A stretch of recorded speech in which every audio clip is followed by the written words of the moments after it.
Is the news at 4. First, the highlights.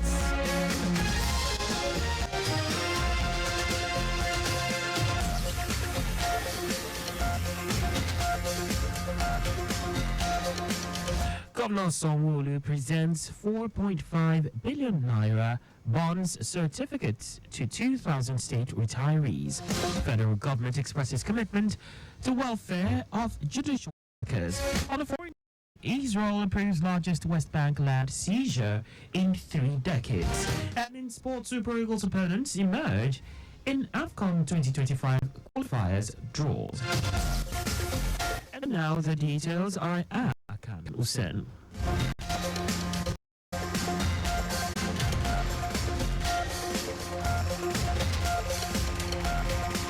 Lagos State Governor Babajide Sanwo-Olu has handed over bond certificates worth 4.5 billion naira to 2,000 retirees from the state civil service. Speaking at the 105th bond certificate presentation ceremony organized by Lagos State Pension Commission (ASPEC), Governor Sanwo-Olu said his administration is committed to upholding the dignity and financial stability of retirees and extend a gesture to the current workforce who will henceforth be paid as they leave the civil service upon completion of all documentation before retirement.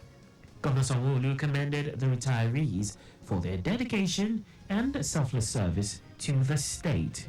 We have strategically prioritized clearing all backlog of accrued pension payments to ensure that our retirees enjoy the dignity and the financial stability after retirement. This commitment extends to the welfare of both current and former members of our workforce, recognizing their unblemished career in the Lagos State Public Service. In a goodwill message, the state head of service, Bode Aguru, who was represented by the Permanent Secretary, Public Service Office, Olasukomi Oyegbola, stated that since 2019, the state government has paid over 59.7 billion naira to over 17,000 retirees. In his opening remarks, Commissioner for Establishment and Training, Afolabi Ayotayo, who was represented by the Permanent Secretary in the Ministry, Olubusola Abidakun, noted that the gesture of Governor Sanwo-Olu will bring confidence back on the contributory pension scheme, impact positively on the civil service by improving the lives of workers, boost their morals and productivity. Earlier, in a welcome address, Director General LASPEC, Babalola Obilano, acknowledged the dedication and accomplishments of the retirees and their contributions to the state civil service. Obilano appreciated Governor Sanwo-Olu for prompt approval of clearance of backlog of retirees' accrued pension and all stakeholders for unflinching support towards their plight. I encourage our retirees to choose wisely between the program we run and exit. Like I said, the 2 options are tested and they are both good. Within a week from today, the pension fund administrators will have created your account and they will call you to come and decide what option you want. I wish to extend my warmest congratulations to all retirees. May your retirement years be filled with good health and fulfillment. Our correspondent Adiola Kindele reports that the representative of the retirees, Mrs. Rachel Thompson, commended Governor Sanwo-Olu for purposeful leadership and his magnanimity in ensuring prompt payment of their reimbursement benefits.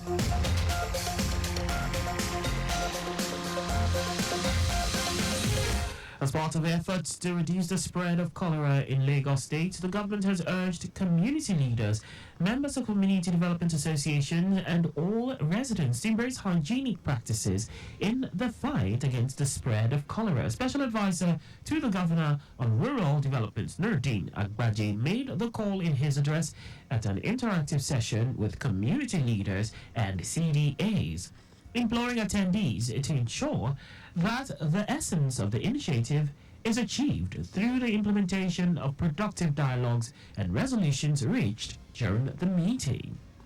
Agbaje said the meeting was also part of the intervention measures of the state government to mitigate the spread of the deadly disease, commending Governor Sanwo-Olu for creating a platform for community development associations to interact with the state in addressing salient issues geared towards the development of Lagos State.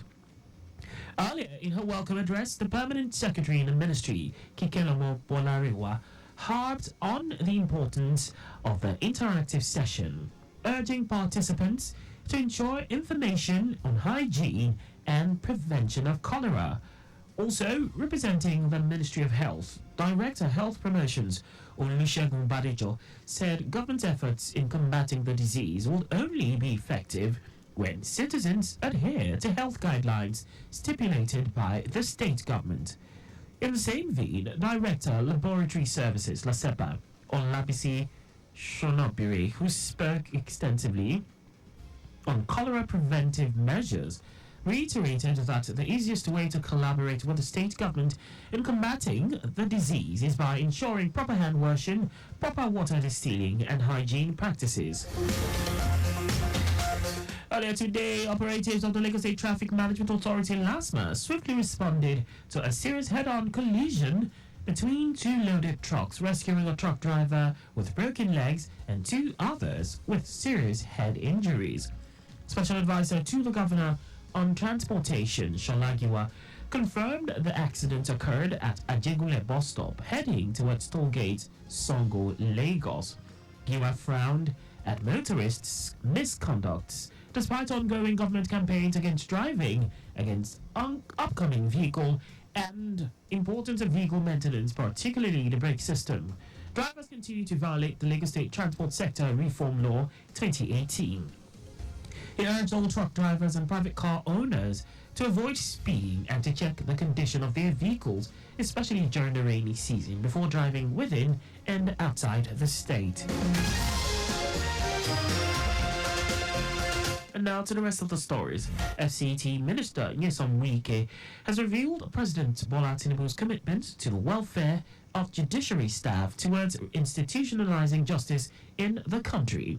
He stated this during the groundbreaking of the multi-billion naira construction of the appeal court complex at Dake Biu in Abuja, stressing the need for the judiciary to be appropriately modified to improve the sector.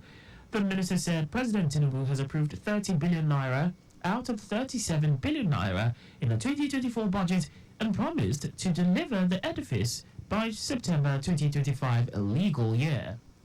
According to Wike, 40 residences are for senior judges, 10 for the Court of Appeal, 20 for the Federal High Court, and 10 for the FCT High Court, as well as presidential retirement homes, had been authorized by the president. Earlier, the president of the Nigerian Bar Association, Yakubu Maikiao, expressed gratitude to the federal government for beginning the complex they had been expecting 48 years after the creation of the FCT.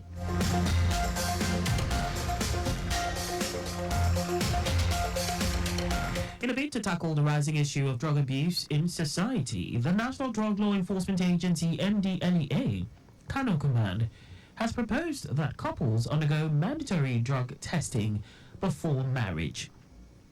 The NDLEA believes that this preventive measure will help reduce the societal impact of drug-related issues, contributing to the overall well-being of the community. Commandant Abubakar Idris, who disclosed this during an interview with journalists, said the initiative aims to identify and address substance abuse problems early on, promoting healthier relationships and family environments. The agency is seeking the support of Kano State lawmakers to enact a law requiring drug tests before marriage.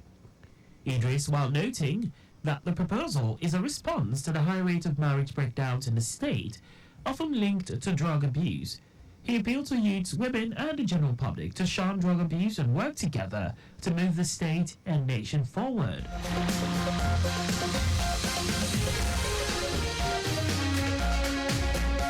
And now to foreign news. The government of Israel has approved a large land seizure in the occupied West Bank, the biggest since 1993 Oslo Accords set out a path for peace between Israel and the Palestinians.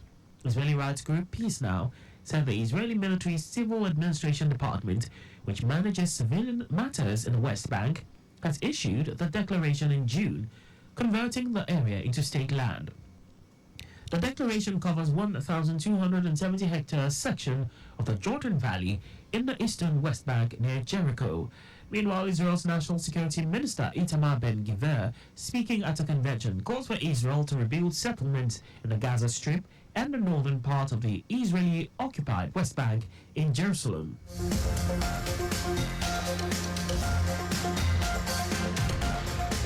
In our sports, Nigeria will face Benin, Libya and Rwanda in Group D of the qualifiers for the 2025 Africa Cup of Nations AFCON qualifiers in Morocco, as unveiled today at the draw ceremony in Johannesburg, South Africa.